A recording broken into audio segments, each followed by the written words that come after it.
Tribuners KPK menegaskan batal meminta klarifikasi Kaisang Pangarep terkait penggunaan jet pribadi. Nantinya kasus tersebut akan dilimpahkan kepada Direktorat Penerimaan Layanan Pengaduan Masyarakat atau PLPM KPK. PSI baru mengunggah aktivitas sang ketua umum.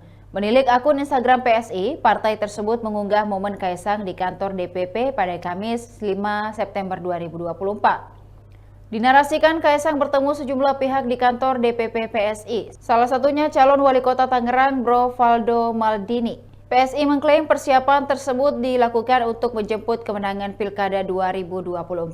Oleh sebab itu, Kaisang kerap melakukan rapat bersama PSI lantaran masa kampanye sudah di depan mata. Sementara PSI baru kembali mengunggah aktivitas Kaisang seusai polemik penggunaan jet pribadi. Bahkan Kaisang disebut-sebut menghilang seusai menggunakan jet pribadi ke Amerika Serikat.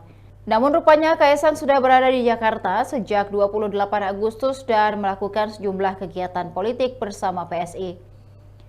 Di satu sisi, jubir KPK Tessa Mahardika mengatakan kasus jet pribadi Kaisang tak lagi ditangani Direktorat Gratifikasi.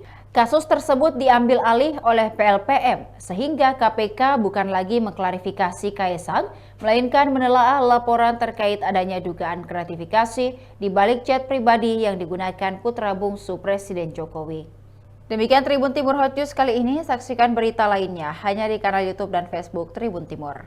Download Tribun X sekarang, menghadirkan lokal menjadi Indonesia.